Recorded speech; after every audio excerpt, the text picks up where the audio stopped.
Buenos días, doctores, ¿cómo están? Los voy a numerar del 1 al 16 por filas. Y si por ejemplo ustedes son la fila 1, son el caso 1. Si son la fila 2, son el caso 2. Porque la idea es que yo presento los casos al inicio,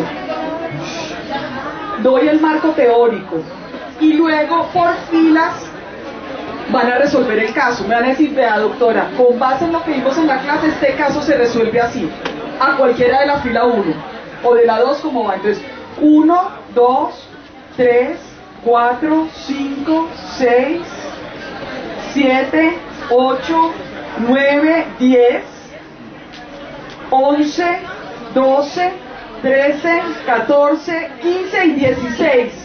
Y faltan dos filas más que repetirían el 1 y el 2. ¿Listo?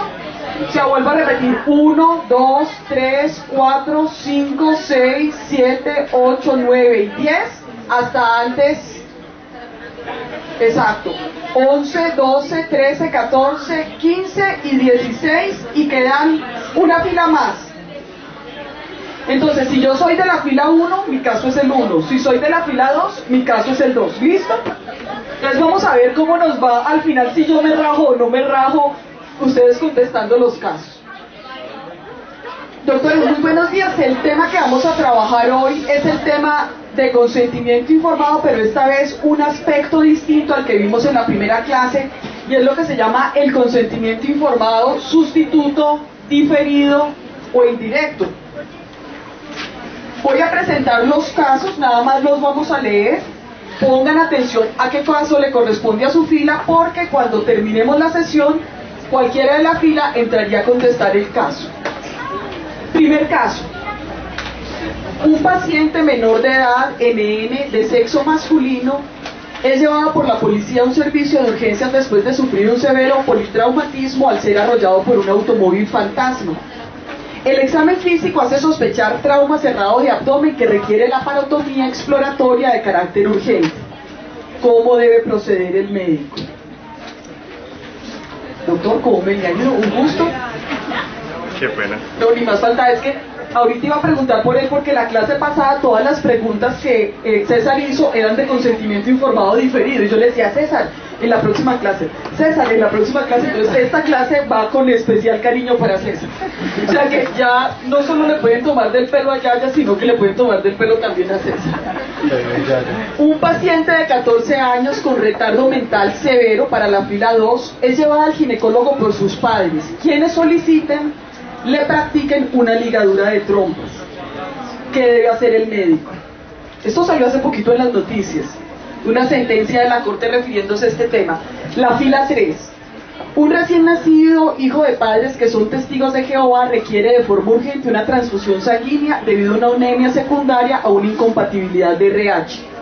Al planteársele la posibilidad a los padres, estos no aceptan el procedimiento. ¿Qué debe hacer el médico? Caso 4, fila 4. Un hombre con antecedentes de enfermedad cardíaca en su abuelo, tíos, padre y hermanos está hipertenso, con sobrepeso y niveles de glicemia alterados.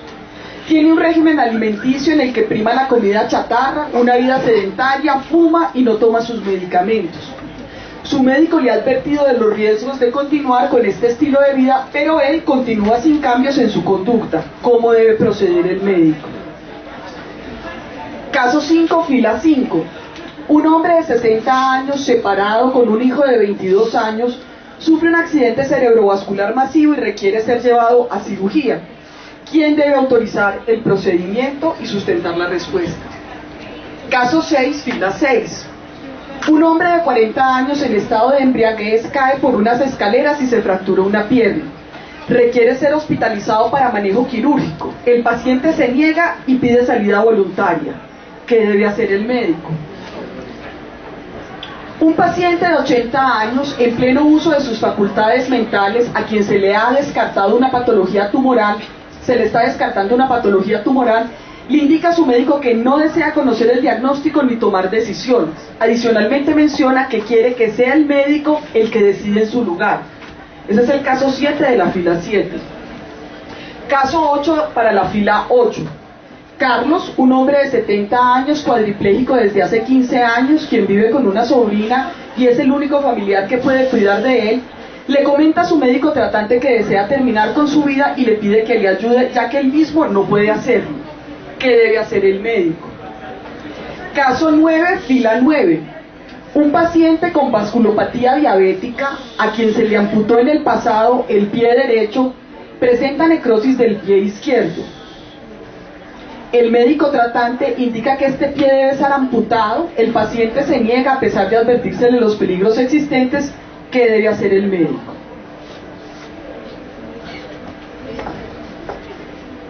Caso 10, fila 10. Un paciente de 26 años presenta un severo trauma craneoencefálico que conduce a la muerte cerebral.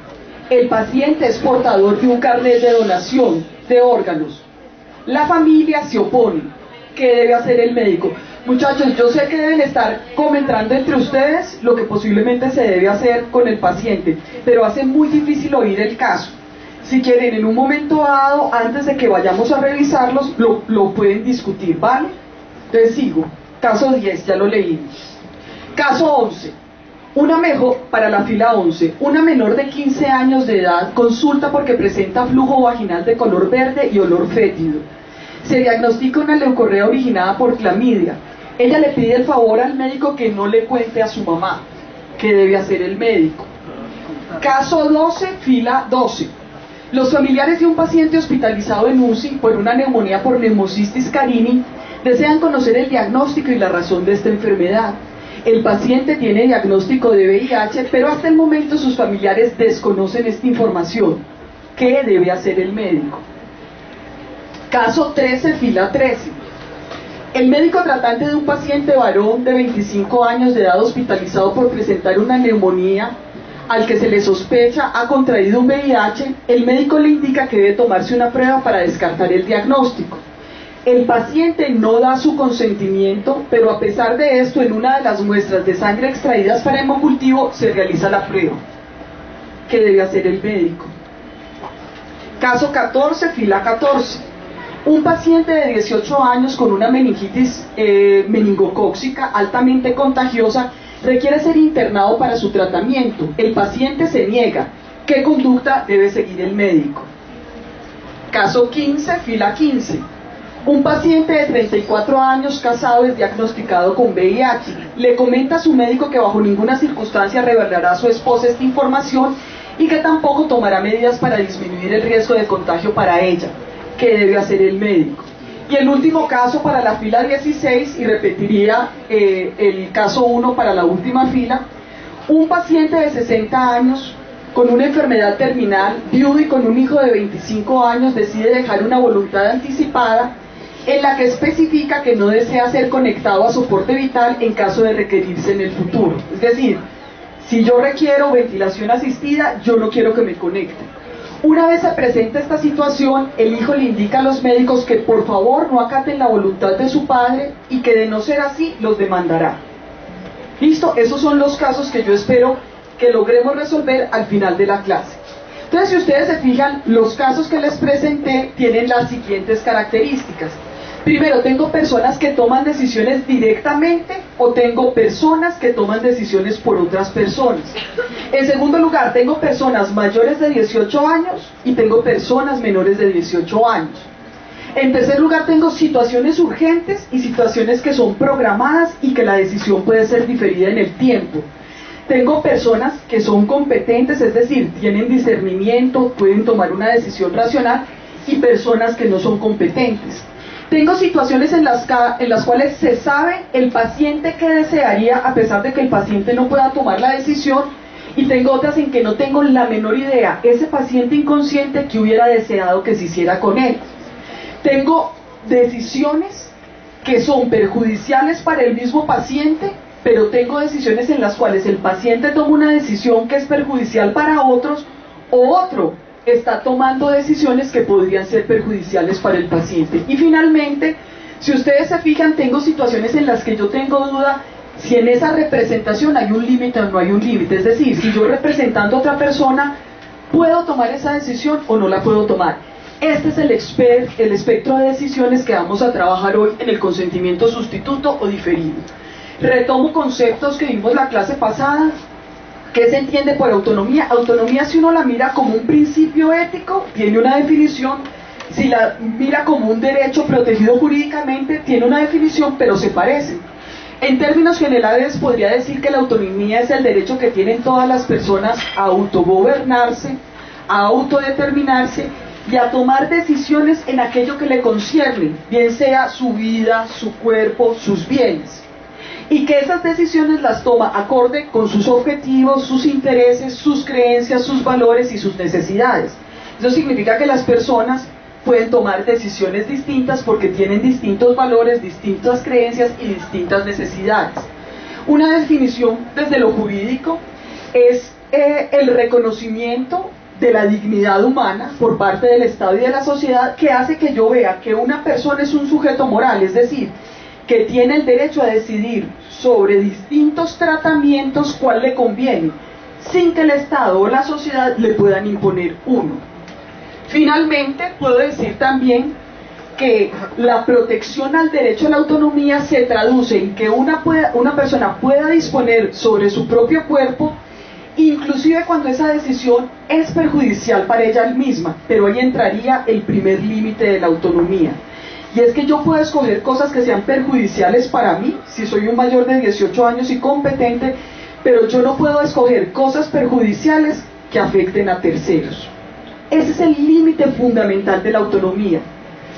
Ustedes todos los días ven ejemplos en los cuales ustedes pueden ejercer su autonomía, pero que la pueden ejercer hasta el momento en donde afectan a otros. Por ejemplo, yo puedo decidir no estudiar, pero si mi decisión de no estudiar afecta al trabajo en equipo, yo ya no puedo decidir no estudiar. Es decir, yo me la puedo jugar que a mí solito me vaya mal, pero no me la puedo jugar cuando esa decisión afecta el rendimiento de mi equipo. Ese es un ejemplo de autonomía que tiene un límite. Muy bien, de los artes más difíciles que aprende un médico es a trabajar en equipo, porque específicamente en el trabajo en equipo se reconocen los límites de la autonomía y cuando uno puede hacer cosas y no puede hacer cosas porque afecta a otros.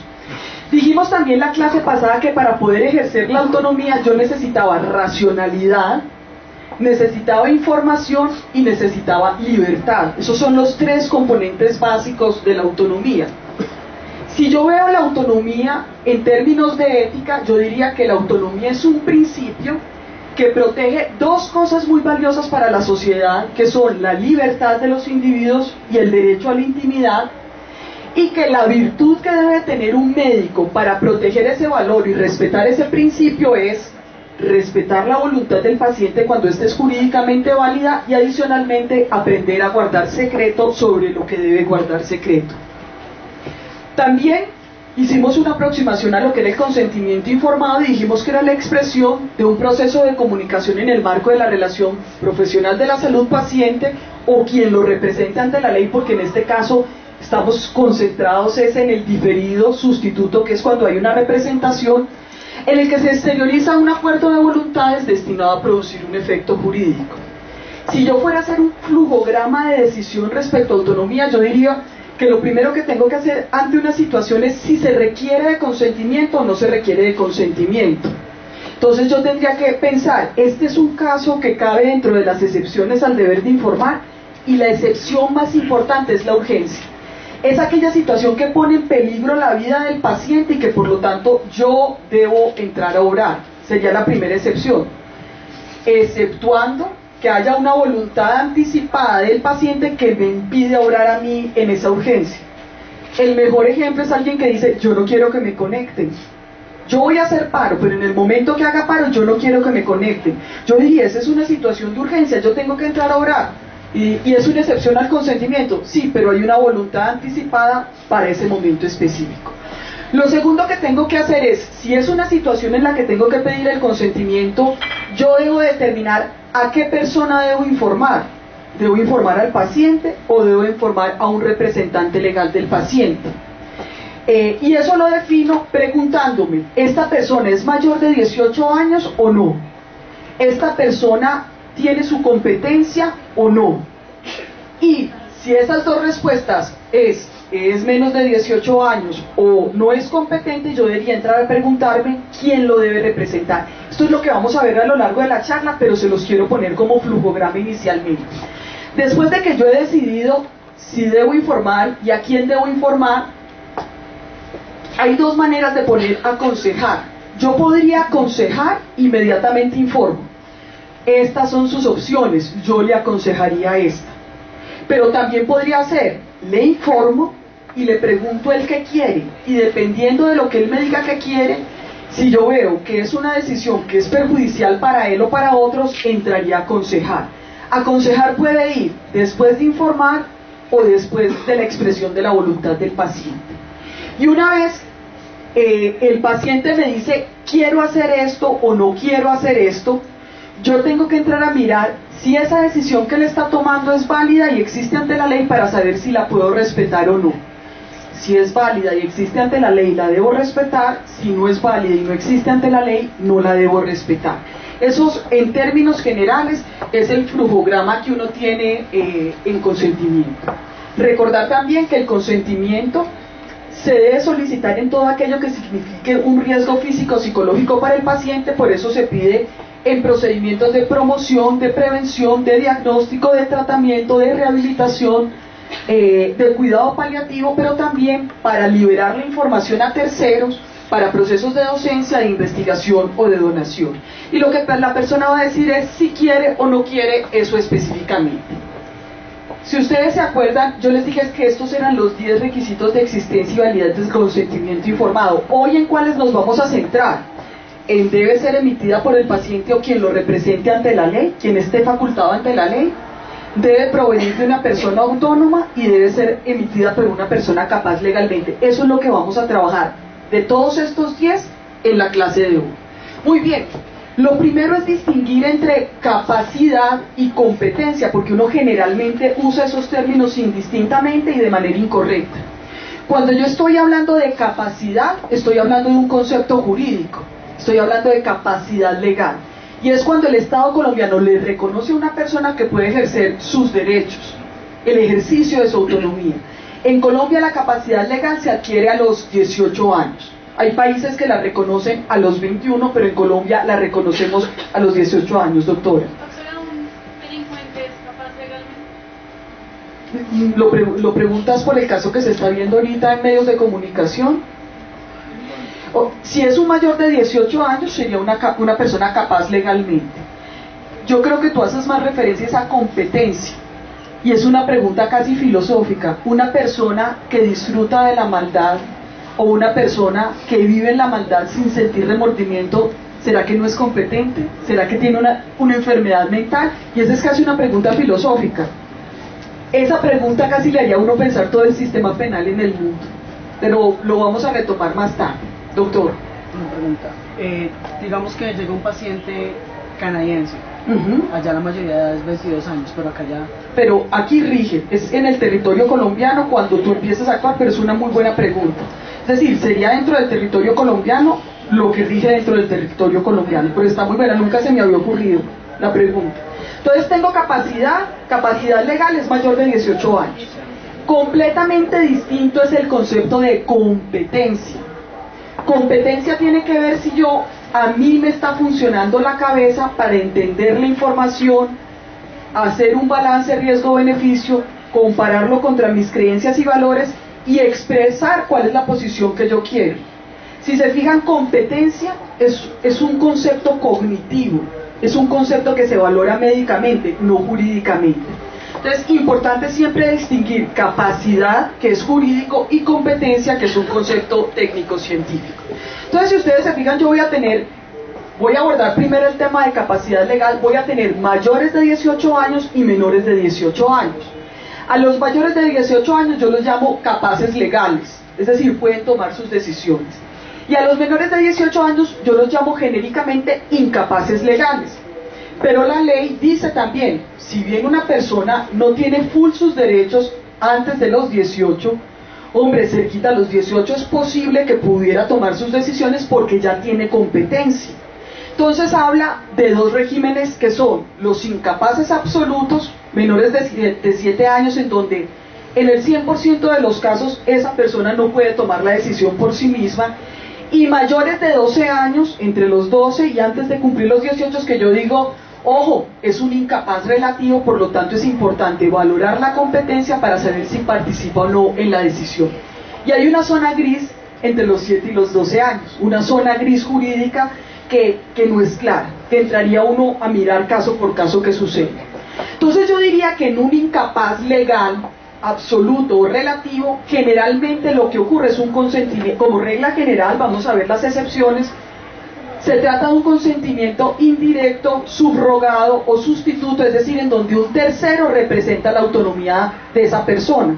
Vamos a ver cómo se comporta en los menores maduros o en los incapaces relativos. Y yo diría que en un mayor de 18 años, hasta que se demuestre lo contrario, se trata de un consentimiento directo, es decir, es el paciente el que debe consentir. Eso como regla general. Pero ojo, yo tengo excepciones a esta regla, grandes y pequeñas. Las grandes, ¿cuáles son, doctora? Doctora, qué pena. Creo que en un caso de Pirri, donde eran como, creo que eran pues una etnia, donde una niña se casó con un señor, pero en esa tribu no tenía muy bien el concepto de edad. Entonces como que un médico lo revisó y le dijo que ya era menor de edad y que eso era abuso. Muy interesante la pregunta. Como ustedes están en segundo, yo estoy haciendo un abordaje general del consentimiento indirecto. Pero por ejemplo, en la regulación colombiana, dependiendo del acto sobre el que vas a decidir, juega una edad distinta. A manera de ejemplo, mayores de 14 años pueden decidir sobre su vida sexual y reproductiva. Y fíjense, uno diría, pero es que es un menor de 18 años, sí, pero específicamente para eso dijeron que vale son los 14 años. Y otro tema muy interesante es qué hace uno cuando la cosmovisión de una comunidad es completamente distinta a la cosmovisión de la sociedad occidental imperante en ese momento. Pero creo que es un caso que reviste una complejidad que no lo debemos ver en este momento.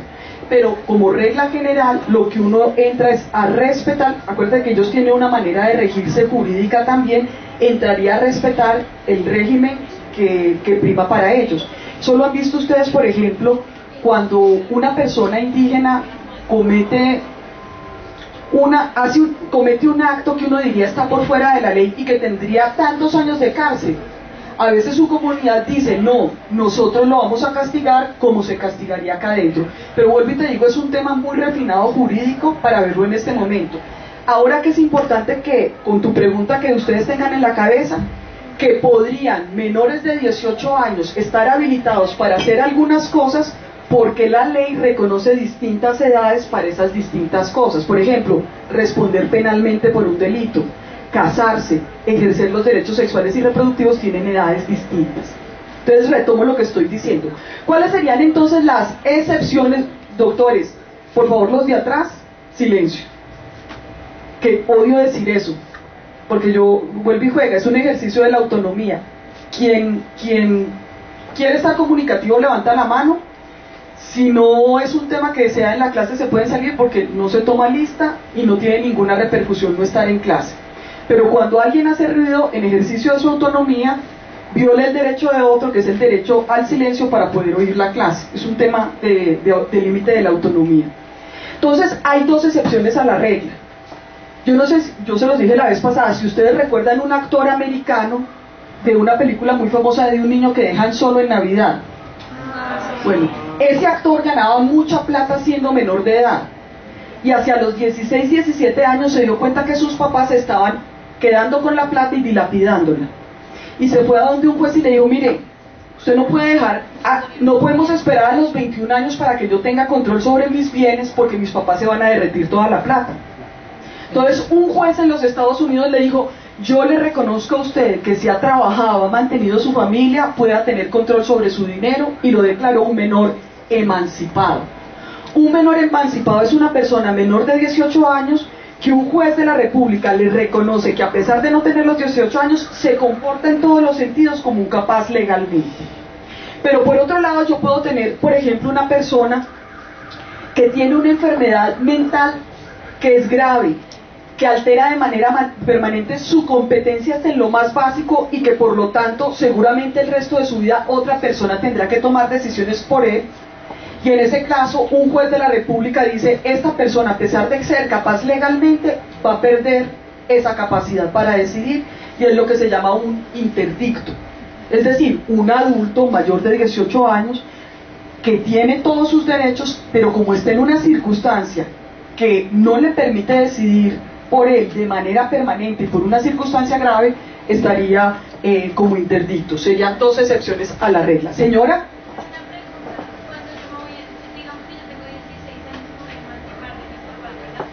¿En qué aspectos son? ¿Solamente, o sea, la parte de la plata? ¿O por ejemplo puede ser sobre mi cuerpo? Puede ser una emancipación, solo la puede hacer un juez de la República y toca distintos aspectos de tu vida. Que puedas manejar tu dinero, que puedas comprar un bien, que puedas decidir sobre una cirugía, que puedas negarte a un tratamiento, es decir, sobre todos los distintos aspectos de tu vida que requieren de la capacidad legal. Señor.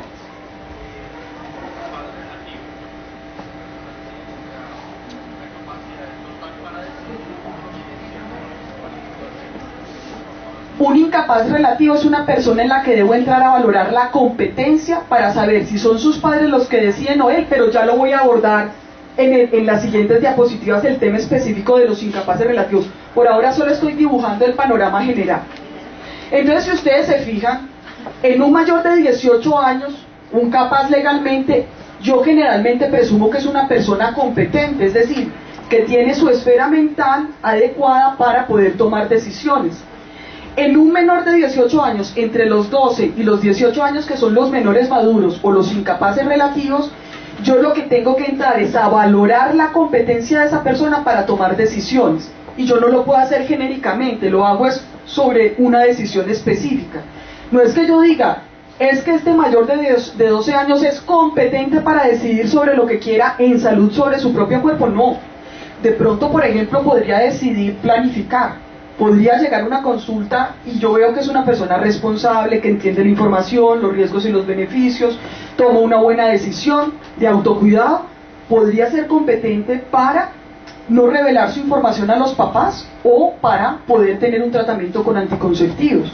Pero si por ejemplo esto es una persona que está decidiendo sobre la interrupción de un embarazo o está decidiendo sobre negarse a una cirugía que le costará la vida, de pronto la competencia es distinta. Entonces, regla de oro, que en este espacio entre 12, antes de cumplir los 18 años, en cada situación específica yo valoro la competencia. De manera general, la Corte, en este rango, a personas que uno, valorando la competencia, considera que son competentes, en términos generales les permite tomar decisiones sobre su propio cuerpo y les permite reservar su intimidad. Muy bien.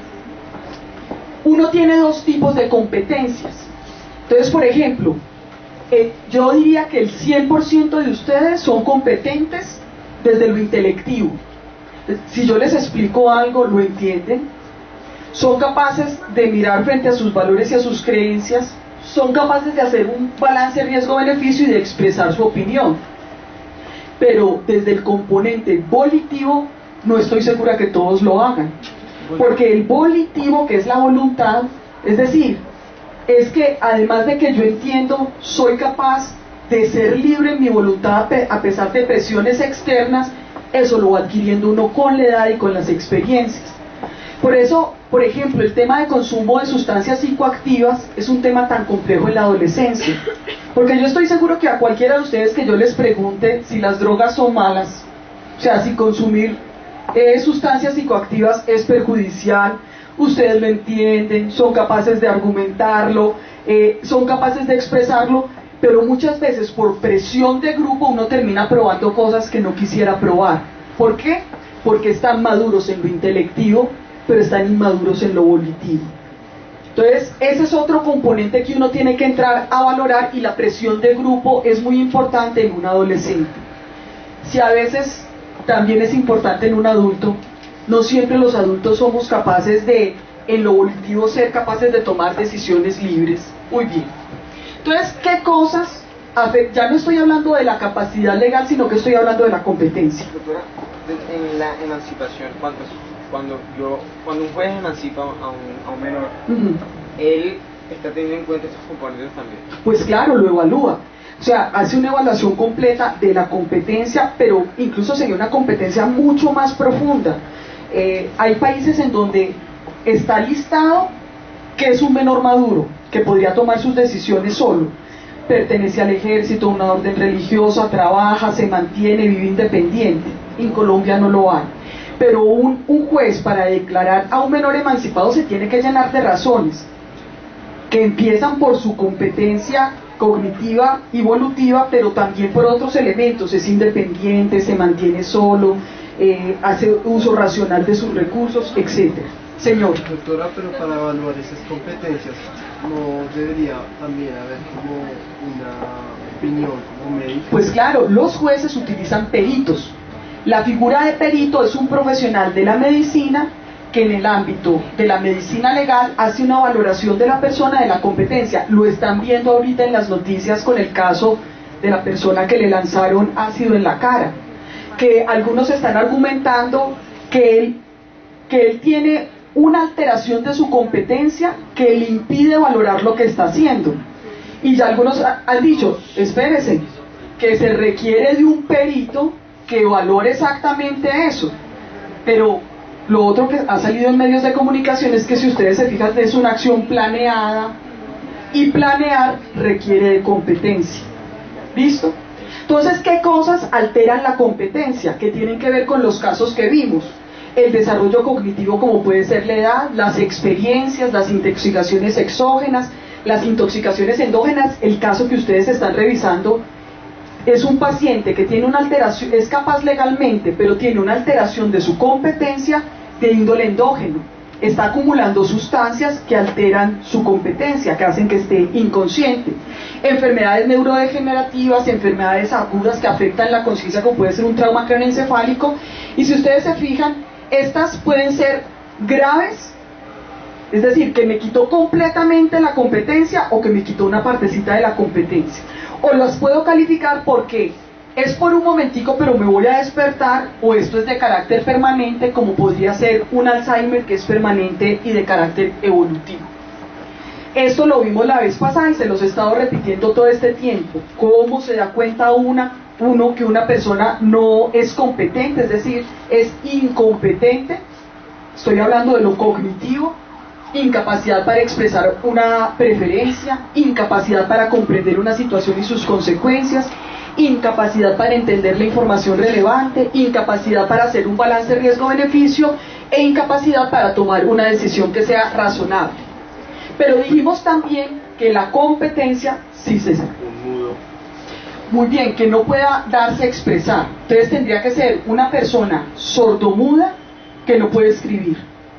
¿Sí me entiendes? Pero si él tiene alguna manera de darse a entender, puede ser escrita, puede ser señal, lenguaje por señas, se puede dar a entender. Pero ahí está el receptor. ¿Será que el receptor lo puede entender? Si el receptor no lo puede entender, yo no le puedo anular sus derechos. Yo tengo que buscar cómo entenderlo. Ese es un problema que enfrentan muy frecuentemente los hospitales en los Estados Unidos cuando tienen personas de distintas culturas que hablan distintos idiomas y llegan a los servicios de urgencias. Por eso muchos hospitales grandes cuentan con traductor, porque yo no puedo decir, mire, yo soy americano y hablo inglés, usted es colombiano y habla español, usted es incompetente porque yo no lo puedo entender. Ese sería el razonamiento. Tendría que ser una cosa definitiva que es insuperable para poder decir yo que esa persona efectivamente no se puede dar a entender o comunicar. Muy bien, aquí quiero abordar la competencia. Yo también, además de estas preguntas, la valoro por el examen neurológico normal del individuo, pero en este caso me voy a concentrar en el estado de conciencia, porque el caso que ustedes tenían era una persona mayor de 18 años, capaz legalmente, que no era competente porque estaba inconsciente. Entonces, ¿cómo valora uno la conciencia? Y estoy seguro que esto ya los debieron revisar en sus hayas. Lo que hace uno es la aplicación de una escala de Glasgow, que lo que valora es el estado de conciencia, y valora 3 elementos específicamente: la apertura ocular, la respuesta verbal y la respuesta motora. La apertura ocular tiene un puntaje que va desde espontánea a la voz, al dolor, sin apertura ocular. Por ejemplo, ahorita tenía un estudiante que está en la primera fila después del descanso de camiseta blanca, cuya apertura ocular no era espontánea, tampoco era la voz, pero seguramente si yo me acerco y lo pellizco, es decir, al dolor, abre los ojos y me dice, doctora, qué pena que me estoy durmiendo en clase. La segunda es la respuesta verbal. Está orientado, está confuso, palabras inapropiadas o incongruentes. Es posible que él ahora esté pensando que yo, respecto a respuesta verbal, estoy diciendo palabras inapropiadas e incongruentes. Él también me podría valorar de la misma manera. Sonidos incomprensibles también para los de la última fila y sin respuesta verbal. Y eso tiene un puntaje. Y por último, respuesta motora, obedece órdenes, localiza estímulos dolorosos, retira ante estímulos, respuesta en flexión, respuesta en extensión, sin respuesta motora. Esto ustedes lo van a ver en profundidad cuando estén en sistema neurológico, pero lo que les quiero decir es que yo tengo escalas de valoración de la conciencia para saber si una persona podría tomar decisiones o no podría tomar decisiones. Sí, con gusto. Ahí solo estoy valorando estado de conciencia. Es el primer elemento del examen neurológico. Doctor. ¿De qué puntaje se considera una persona? El valor más bajo que una persona puede obtener es 3, el más alto es 15. Vuelve y juega, sería una combinación, porque yo esperaría que por lo menos se aproximen 13, 14 o 15 para que tome decisiones por sí mismo, pero podría también variar dependiendo de la decisión que está tomando. Si la decisión es se baja de la cama solo o no se baja de la cama, pues puede ser un riesgo inclusive estando uno con 3. Entonces hay que contextualizarlo en la decisión que está tomando. Pero vuelvo y les repito, esto es a manera de ejemplo porque van a profundizar en ese tema cuando estén en examen neurológico. Ahora voy a tomar nuevamente competencia. Entonces yo podría decir que en menores de 18 años y en mayores de 18 años puedo tener personas competentes y personas incompetentes. Porque yo podría tener un menor maduro que es competente, pero también podría tener un menor que es incompetente, un recién nacido. Pero podría tener un mayor de 18 años que es competente, cualquiera de ustedes, que es mayor de 18 años, o podría tener un mayor de 18 años incompetente, por ejemplo una persona inconsciente, con un retardo mental severo, con un Alzheimer, etc.